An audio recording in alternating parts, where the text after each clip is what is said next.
तो finally Samsung ने M35 के लिए इंडिया में एंड्रॉइड 15 बेस्ड One UI 7 का स्टेबल अपडेट जो है वो रिलीज कर दी। और बात करें अपडेट फाइल साइज की, जो कि 3715 MB के आसपास की देखने को मिल जाती है। अप्रैल 2025 का लेटेस्ट सिक्योरिटी पैच भी देखने को मिल जाता है। और आज की इस वीडियो के अंदर हम सैमसंग के M35 के एंड्रॉइड 15 बेस्ड One UI 7.0 के स्टेबल अपडेट का फुल रिव्यू करने वाले हैं और जानेंगे कि One UI 7 के स्टेबल अपडेट के अंदर हमें क्या कुछ नए फीचर्स, इम्प्रूवमेंट्स और जो चेंजेस हैं वो देखने को मिल जाते हैं। पूरी डिटेल में आज की इस वीडियो के अंदर हम बात करेंगे, तो वीडियो को स्टार्टिंग से लेकर एंड तक जरूर देखना और इस वीडियो को लाइक और चैनल को सब्सक्राइब करके सामने बेल आइकन को प्रेस करके ऑल भी सिलेक्ट कर देना। तो दोस्तों चलिए इस वीडियो को स्टार्ट करते हैं। तो सबसे पहले स्टार्ट करते हैं लॉक स्क्रीन से। तो लॉक स्क्रीन में हमें इस बारी काफी सारे न्यू चेंजेस देखने को मिल जाते हैं। अगर हमने यहाँ पर नोटिस किया होगा तो लॉक स्क्रीन के अंदर जो हमें क्विक एक्शन टॉगल्स देखने को मिलते हैं, उनके शेप को सैमसंग ने इस बारी कम्प्लीटली राउंड कर दिया है। राउंड शेप के हमें क्विक एक्शन टॉगल देखने को मिल जाते हैं और लॉक स्क्रीन को कस्टमाइज करने के जो ऑप्शंस हैं उनके अंदर भी चेंजेस किए गए हैं। कुछ नए फीचर्स ऐड किए गए हैं, कुछ नए ऑप्शंस भी देखने को मिल जाते हैं। पहले हमें लॉक स्क्रीन के बॉटम में फ्रेम और इफेक्ट का ऑप्शन देखने को मिलता था, लेकिन अब हमें यहाँ पर दो नए ऑप्शंस देखने को मिल जाते हैं। सजेस्ट और गैलरी का सजेस्ट वाले ऑप्शन के अंदर जाएंगे तो हमारा जो डिवाइस है वो हमें खुद सजेस्ट करके देगा कि हमें कौन सा वॉलपेपर अप्लाई करना चाहिए। तो यहाँ पर हमें कुछ वॉलपेपर्स के जो सजेशन है वो देखने को मिलेंगे। वॉलपेपर का जो डिजाइन है वो भी हमें अलग अलग देखने को मिलेगा। क्लॉक भी हमें हर एक वॉलपेपर पे अलग देखने को मिलेगी और वॉलपेपर के जो कलर्स हैं वो भी हमें अलग अलग देखने को मिलेंगे। तो हम अपने अकॉर्डिंग यहाँ पर से कोई भी वॉलपेपर जो है वो अप्लाई करके रख सकते हैं। इसके अलावा गैलरी वाले ऑप्शन के ऊपर क्लिक करके हम डायरेक्ट गैलरी से कोई भी वॉलपेपर जो है वो अप्लाई करके रख सकते हैं। और फ्रेम वाले ऑप्शन के अंदर जाएं तो फ्रेम वाले ऑप्शन के अंदर हमें दो नए फ्रेम्स देखने को मिल जाते हैं, स्टार और हार्ट का। तो ये न्यू One UI 7 के न्यू फ्रेम हमें लॉक स्क्रीन के अंदर देखने को मिल जाते हैं। और इसके अलावा इफेक्ट वाले ऑप्शन के अंदर भी कुछ नए इफेक्ट जो है वो ऐड किए गए हैं। और क्लॉक के ऊपर क्लिक करें तो अब यहाँ पर हमें न्यू इंटरफेस देखने को मिल जाता है क्लॉक को कस्टमाइज करने का। यहाँ पर हमें सबसे पहला ऑप्शन फॉन्ट्स एंड कलर्स का देखने को मिल जाता है। यहाँ पर हमें वही ओल्ड क्लॉक स्टाइल जो है वो देखने को मिल जाती है और यहाँ पे क्लॉक के कलर को चेंज करने का ऑप्शन जो है वो भी देखने को मिल जाता है। और यहाँ पर जो हमें फर्स्ट क्लॉक स्टाइल देखने को मिलती है उसी की थिकनेस को हम कम ज्यादा कर सकते हैं। और स्टाइल वाले ऑप्शन के अंदर जाएं तो यहाँ पर हमें कुछ और क्लॉक फेसेस जो है वो देखने को मिल जाती है। और सबसे आखिर में हमें दो नए क्लॉक फेसेस जो है वो देखने को मिल जाती हैं, जो देखने में काफी ज्यादा अच्छी लगती है। तो इनमें से मैं एक क्लॉक फेस को अपने डिवाइस के ऊपर अप्लाई करके दिखा देता हूं। तो ये वाली क्लॉक स्टाइल मैंने अपने डिवाइस के ऊपर अप्लाई कर दी और यहाँ पर आपको क्लॉक स्टाइल के नीचे शो वेदर इंफॉर्मेशन का ऑप्शन देखने को मिल जाता है। इसे आप इनेबल भी कर सकते हैं। शो डेट अबाउट क्लॉक का ऑप्शन भी देखने को मिल जाता है, इसे भी आप इनेबल कर सकते हैं। इसे इनेबल करने से डेट जो है वो आपकी क्लॉक के ऊपर शो होगी। और बात करें क्लॉक की, तो क्लॉक को इस बारी आप पहले के कंपैरिजन में साइज में और भी ज्यादा बड़ा कर सकते हैं, जो यहाँ पर आप देख सकते हैं। क्लॉक के अलावा अब हम एड विजेट्स वाले सेक्शन के अंदर जाते हैं। पहले हमें कुछ ही एप्लीकेशंस के विजेट्स का सपोर्ट लॉक स्क्रीन के ऊपर देखने को मिलता था, लेकिन अब हमें काफी सारी एप्लीकेशंस के विजेट्स का सपोर्ट लॉक स्क्रीन के ऊपर देखने को मिल जाता है। और यहाँ से मैं कुछ विजेट्स अपनी लॉक स्क्रीन के ऊपर अप्लाई करके भी दिखा देता हूँ।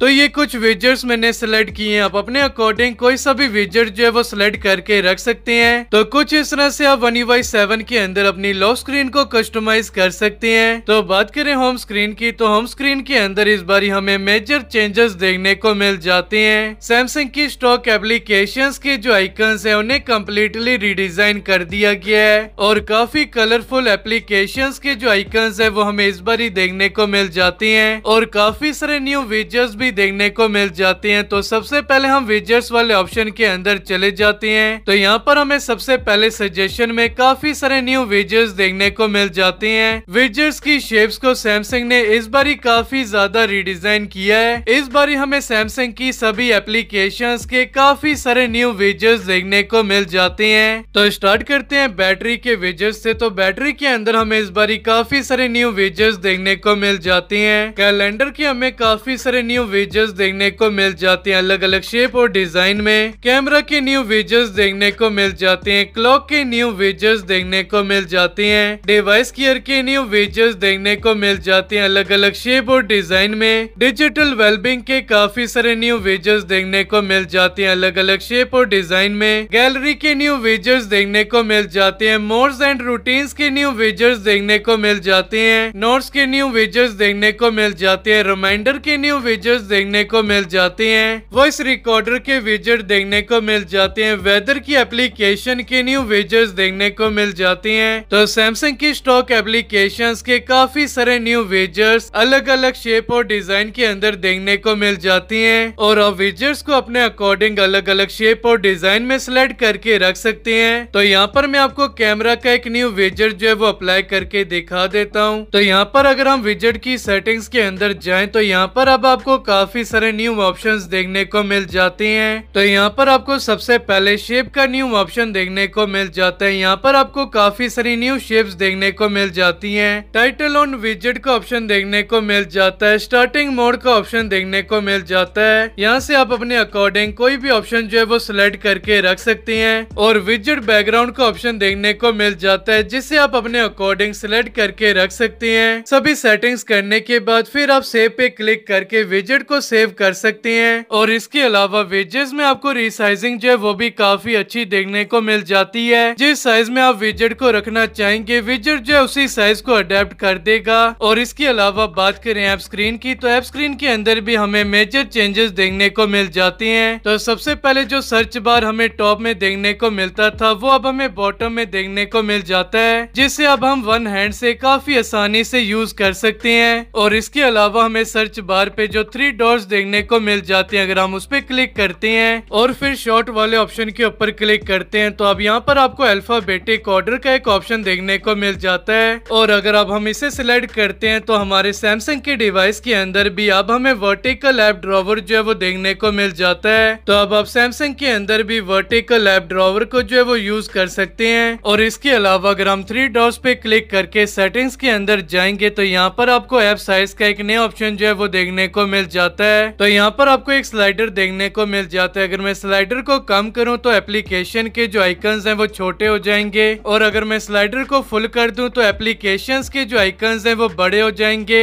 और इसके अलावा आपको यहाँ पर ऐप लेबल्स और विजेट्स लेबल का ऑप्शन जो है वो भी देखने को मिल जाता है। और अगर मैं अब इन दोनों ऑप्शंस को ऑन कर दूं तो आप विजेट्स के नीचे विजेट्स का जो नाम है वो शो होगा और एप्लीकेशंस के नीचे एप्लीकेशन का जो नाम है वो शो होगा। जैसे कि ये वेदर विजेट है तो इसके नीचे वेदर लिखा है। जैसे कि ये गूगल का विजेट है तो इसके नीचे गूगल लिखा है। और जैसे ये गैलरी की एप्लीकेशन है तो इसके नीचे गैलरी लिखा है। तो इस ऑप्शन को आप चाहें तो इनेबल कर सकते हैं और चाहें तो डिसेबल करके रख सकते हैं। और इसके अलावा आप यहाँ से होम स्क्रीन के लेआउट को चेंज कर सकते हैं। होम स्क्रीन के ग्रिड को चेंज कर सकते हैं। ऐप स्क्रीन के ग्रिड को चेंज कर सकते हैं। फोल्डर के ग्रिड को चेंज कर सकते हैं और भी काफी सारी सेटिंग्स आप यहाँ से कर सकते हैं। इसके अलावा अगर आपने होम स्क्रीन पे कोई फोल्डर रखा है तो अब आप फोल्डर के साइज को इंक्रीज भी कर सकते हो। सिंपली आपने फोल्डर के ऊपर प्रेस एंड होल्ड करके रखना है और एनलार्ज वाले ऑप्शन के ऊपर क्लिक कर देना है और आपका जो फोल्डर है उसका जो साइज है वो इंक्रीज हो जाएगा।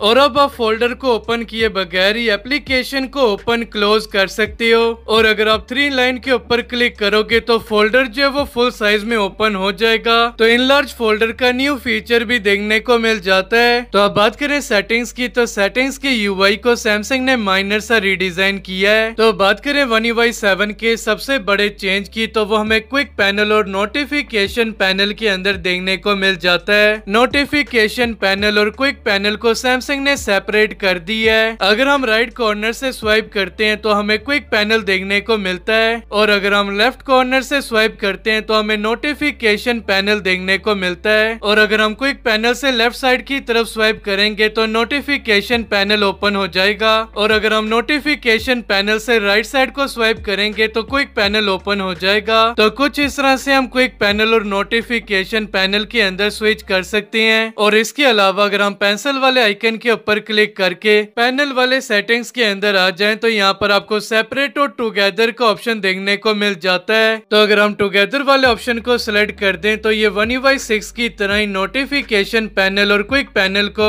मर्ज कर देगा, जैसे कि One UI 6.0 के अंदर देखने को मिलता था। इसके अलावा अगर हम क्विक पैनल के अंदर जाकर पेंसिल वाले आइकन के ऊपर क्लिक करें तो यहाँ पर अब हम टच एंड होल्ड करके क्विक पैनल के ऑर्डर को जो है वो भी चेंज कर सकते हैं। जैसे कि यहाँ पर टॉप में वाईफाई और ब्लूटूथ का ऑप्शन देखने को मिल जाता है। इसे हम टच एंड होल्ड करके नीचे शिफ्ट कर देते हैं और ब्राइटनेस स्लाइडर और वॉल्यूम स्लाइडर को हम टॉप में शिफ्ट कर देते हैं। इसके अलावा आपको यहाँ पर एडिट का ऑप्शन देखने को मिल जाता है और एडिट के ऑप्शन पे क्लिक करके यहाँ पर आप स्मॉल टॉगल्स जो है उन्हें भी क्विक पैनल के अंदर ऐड कर सकते हैं। और यहाँ पर आपको स्मॉल टॉगल्स में सिर्फ 8 ही टॉगल्स शो हो रहे हैं, तो इसे भी आप प्रेस एंड होल्ड करके नीचे की तरफ स्वाइप करके और भी क्विक टॉगल्स को शो कर सकते हो। और डन पे क्लिक करके आपकी जितनी भी सेटिंग्स हैं वो अप्लाई हो जाएंगी और कुछ इस तरह से क्विक पैनल जो है वो एडिट हो जाएगा। और अब आप अपने अकॉर्डिंग क्विक पैनल को कस्टमाइज जो है वो कर सकते हो। अगले फीचर की बात करें तो आपने सबसे पहले सेटिंग्स के अंदर चले जाना है। सेटिंग्स के अंदर जाने के बाद आपने लॉक स्क्रीन एंड AOD वाले सेक्शन के अंदर चले जाना और यहाँ पर आपको 9 बार का फीचर देखने को मिल जाता है। तो आपने 9 बार वाले ऑप्शन के अंदर चले जाना और यहाँ पर आपको जितने भी ऑप्शन देखने को मिलते हैं सभी को इनेबल कर देना है। तो मैं आपको 9 बार का यूज जो है वो दिखा देता हूँ। जैसे कि मैंने यहाँ पर एक म्यूजिक प्ले किया, क्लॉक एप्लीकेशन में जाकर टाइमर को ऑन किया और वॉइस रिकॉर्डर एप्लीकेशन के अंदर जाकर वॉइस रिकॉर्डर को ऑन किया और फोन की स्क्रीन को ऑफ करके ऑन किया। तो यहाँ पर आप देख सकते हैं लॉक स्क्रीन में आपको बॉटम में 9 बार का फीचर जो है वो देखने को मिल जाता है। लाइव एक्टिविटीज को देख सकते हैं और यहीं से अगर आप म्यूजिक प्लेयर के ऊपर क्लिक करते हैं तो म्यूजिक प्लेयर जो है वो एक्सपेंड हो जाता है और टाइमर के ऊपर क्लिक करते हो तो टाइमर भी कुछ इस तरह से एक्सपेंड हो जाएगा और इसी तरह से वॉइस रिकॉर्डर जो है वो भी एक्सपेंड हो जाता है। तो कुछ इस तरह का लॉक स्क्रीन पे आपको 9 बार का फीचर देखने को मिल जाता है और इसी तरह से आपको होम स्क्रीन पर भी लाइव एक्टिविटीज का जो फीचर है वो देखने को मिल जाता है। तो जैसे कि यहाँ पर म्यूजिक और टाइमर चल रहा है और मैं इस पिल शेप के आइकन के ऊपर क्लिक करता हूँ तो ये पिल जो है वो एक्सपेंड हो जाती है और आप इसे भी स्वाइप कर करके लाइव एक्टिविटीज में स्विच कर सकते हैं और यहीं से आप एप्लीकेशन को जो है वो ओपन भी कर सकते हैं कुछ इस तरह से। तो ये 9 बार का फीचर हमें न्यू देखने को मिल जाता है One UI 7 में। तो अगले चेंज की बात करें तो कैमरा की एप्लीकेशन का जो UI है उसे कम्प्लीटली रिडिजाइन कर दिया गया है। सभी ऑप्शन हमें बॉटम में देखने को मिल जाते हैं जो कि पहले हमें टॉप में देखने को मिलते थे। यहाँ पर हमें 4 डॉट्स का ऑप्शन देखने को मिलता है। जैसे हम 4 डॉट के ऊपर क्लिक करते हैं वैसे ही जो सभी ऑप्शंस हैं वो सामने आ जाती हैं और अब हम बॉटम से ही अलग अलग ऑप्शंस को इनेबल कर सकते हैं। जैसे कि मेगापिक्सल के ऑप्शन को इनेबल कर सकते हैं, मोशन फोटो को इनेबल कर सकते हैं, टाइमर को इनेबल कर सकते हैं और भी काफी सारी सेटिंग्स को हम यहीं से चेंज कर सकते हैं। और वीडियोस वाले सेक्शन के अंदर जाएं तो यहाँ पर भी सभी ऑप्शन बॉटम में ही देखने को मिल जाते हैं। जैसे कि अल्ट्रा स्टडी मोड, वीडियो का रेजोल्यूशन और भी काफी सारे ऑप्शंस हमें बॉटम में ही देखने को मिल जाते हैं। और इसके अलावा मोर वाले सेक्शन के अंदर जाएं तो मोर वाले सेक्शन को भी सैमसंग ने कम्प्लीटली रिडिजाइन कर दिया है और सभी ऑप्शन हमें अब बॉटम में देखने को मिल जाते हैं कुछ इस तरह से। तो कैमरा के न्यू फीचर की बात करें तो अब हमें One UI 7.0 के अपडेट के बाद कैमरा में कस्टम फिल्टर का एक नया फीचर देखने को मिल जाता है। तो यहाँ पर प्लस वाले आइकन के ऊपर क्लिक करके हम गैलरी से कोई भी फोटो जो है वो सिलेक्ट कर सकते हैं और जो भी फोटो हम सिलेक्ट करेंगे उसका इफेक्ट, उसका फिल्टर और उसके कलर्स अभी जो हम फोटो क्लिक करने वाले हैं उस पे अप्लाई हो जाएगा। तो फोटो जो है वो ऐड हो चुका है और अब यहाँ से आप स्ट्रेंथ, कलर, टेम्परेचर, कंट्रास्ट और सैचुरेशन को भी अपने अकॉर्डिंग कम ज्यादा कर सकते हो। तो कुछ इस तरह का ये फीचर देखने को मिल जाता है और कुछ इस तरह से आप इस फीचर को यूज कर सकते हो। और इसके अलावा अगर आप कैमरा एप्लीकेशन की सेटिंग्स के अंदर जाते हो, कंपोजिशन गाइड वाले सेक्शन के अंदर जाकर इसे इनेबल करते हो तो यहाँ पर अब आपको 3 ऑप्शन देखने को मिल जाते हैं। पहले यहाँ पर आपको ग्रिड लाइंस का और लेवल का अलग अलग ऑप्शन देखने को मिलता था, लेकिन अब आपको ये दोनों ऑप्शंस एक साथ भी देखने को मिल जाते हैं। ग्रिड लाइंस एंड लेवल का इसे हमने सिलेक्ट कर देना है। तो यहाँ पर आप देख सकते हैं फोटो क्लिक करते समय आपको ग्रिड लाइन और लेवल को देखने को मिल जाता है। तो इस फीचर की मदद से अब आप एक परफेक्ट वीडियो और फोटो जो है वो क्लिक कर पाएंगे। और इसके अलावा आपको राइट टॉप कॉर्नर में वाटरमार्क को इनेबल और डिसेबल करने का जो ऑप्शन है वो भी देखने को मिल जाता है। इसके अलावा बात करें सैमसंग की फोन एप्लीकेशन की, तो फोन एप्लीकेशन के यूआई के अंदर भी माइनर से चेंजेस किए हैं, जैसे कि कीपैड, रिसेंट्स और कॉन्टेक्ट्स के ऑप्शन के ऊपर अब हमें आइकन जो है वो देखने को मिल जाते हैं, जो कि One UI 6 के अंदर देखने को नहीं मिलते थे। इसी तरह से सैमसंग की गैलरी की एप्लीकेशन के अंदर भी हमें पिक्चर्स, एल्बम्स और स्टोरी के ऊपर भी अब हमें आइकन्स जो है वो देखने को मिल जाते हैं। इसके अलावा कैलेंडर की एप्लीकेशन की यूआई के अंदर भी माइनर से चेंजेस किए गए हैं। इसके अलावा बात करें क्लॉक एप्लीकेशन की, तो क्लॉक एप्लीकेशन के यूआई के अंदर भी चेंजेस किए गए हैं। Alarm, world clock, stop watch और टाइमर के ऊपर भी हमें आइकन्स जो है वो देखने को मिल जाते हैं। इसके अलावा हमें क्लॉक एप्लीकेशन के अंदर कुछ नए फीचर्स भी देखने को मिल जाते हैं। 3 लाइन के ऊपर क्लिक करके सेटिंग्स में चले जाने और फिर वॉल्यूम वाले सेक्शन के अंदर आ जाना है। अब आप इसे इनेबल करके सेम वॉल्यूम सेट कर सकते हो सभी अलार्म के लिए। और अगर आप चाहते हैं कि आपको हर एक अलार्म पे अलग वॉल्यूम देखने को मिले तो वो भी अब आप यहाँ से कर सकते हो। इसके अलावा आपको अलार्म ग्रुप का भी एक नया फीचर देखने को मिल जाता है क्लॉक की एप्लीकेशन में, जिसे आप अपने अकॉर्डिंग यूज कर सकते हैं।